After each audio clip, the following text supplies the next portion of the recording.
नमस्कार, आप देख रहे हैं बिहार 10X न्यूज। बिहार की राजनीति से लेकर रोजगार, शिक्षा, सरकारी योजनाओं, मौसम, अपराध और आपके जिले से जुड़ी हर बड़ी खबर और भरोसेमंद खबर को लेकर हम एक बार फिर हाजिर हैं। सबसे पहले नजर डालते हैं आज की 15 बड़ी और फास्ट हेडलाइन पर। उसके बाद जानेंगे आज की 10 सबसे बड़ी और अहम खबर को विस्तार से, ताकि आपको मिले पूरी जानकारी आसान भाषा में और बिना किसी बेवजह लंबी बात के। तो चलिए शुरुआत करते हैं आज के टॉप बुलेटिन से।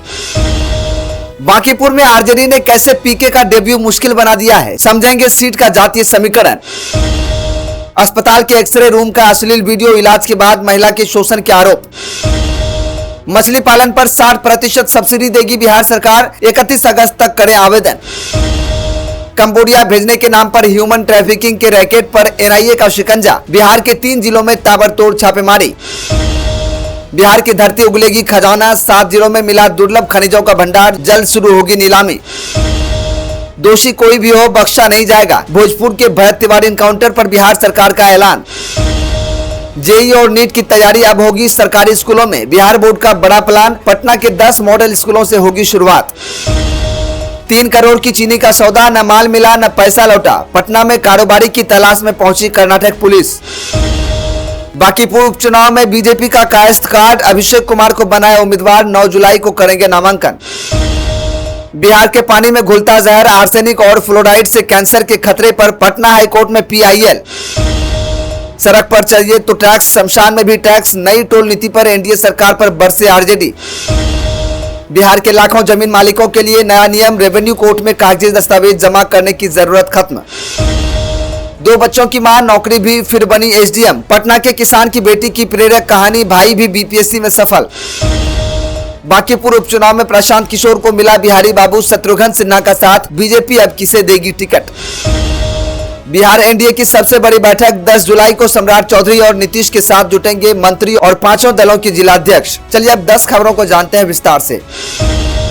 बांकीपुर विधानसभा उपचुनाव का सियासी मुकाबला अब हर दिन और भी दिलचस्प होता नजर आ रहा है। पहले जनसुराज के संस्थापक प्रशांत किशोर ने यहां से चुनाव लड़ने का ऐलान कर राजनीतिक हलचल तेज कर दी थी, लेकिन अब आरजेडी ने भी अपने पत्ते खोल दिए हैं। आरजेडी ने एक बार फिर रेखा गुप्ता को उम्मीदवार बनाकर इस मुकाबले को त्रिकोणीय बना दिया है। राजनीतिक जानकारों का मानना है कि इससे विपक्षी वोटों का बंटवारा हो सकता है, जिसका फायदा एनडीए को मिल सकता है। बांकीपुर सीट पर लंबे समय से बीजेपी का मजबूत प्रभाव रहा है और जातीय समीकरण भी उसके पक्ष में माने जाते हैं। ऐसे में प्रशांत किशोर के लिए अपने राजनीतिक जीवन का पहला चुनाव जीतना पहले से कहीं ज्यादा चुनौतीपूर्ण दिखाई दे रहा है। अब सभी की नजर इस हाई प्रोफाइल सीट के चुनावी समीकरण पर टिकी हुई है।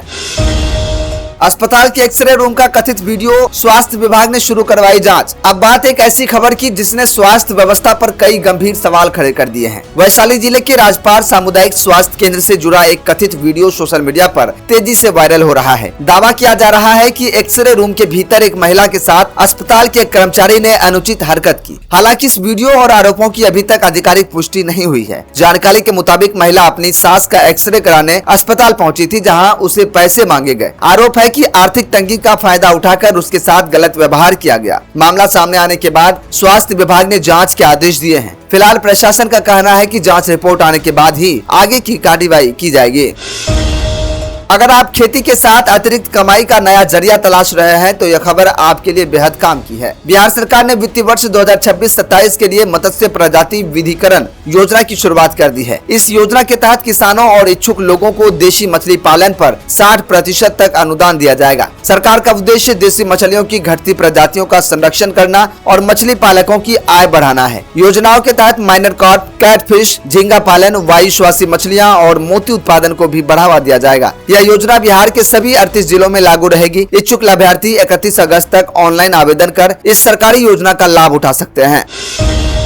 अंतर्राष्ट्रीय मानव तस्करी के खिलाफ राष्ट्रीय जांच एजेंसी यानी एनआईए ने बिहार में बड़ी कार्रवाई की है। एजेंसी ने एक साथ पूर्वी चंपारण, गोपालगंज और सारण जिले में छापेमारी कर संदिग्ध एजेंटों और उनके सहयोगियों से कई घंटे तक पूछताछ की। जांच के दौरान मोबाइल फोन, दस्तावेज और अन्य डिजिटल रिकॉर्ड भी खंगाले गए हैं। कुछ लोगों को पटना स्थित एनआईए कार्यालय में पूछताछ के लिए भी बुलाया गया है। एजेंसी को शक है कि यह नेटवर्क लोगों को विदेश में नौकरी का झांसा देकर कंबोडिया भेजता था, जहाँ उन्हें साइबर फ्रॉड जैसे अवैध कामों में लगाया जाता था। फिलहाल एनआईए पूरे नेटवर्क की कड़ियां जोड़ने और इसमें शामिल अन्य लोगों की पहचान करने में जुटी हुई है।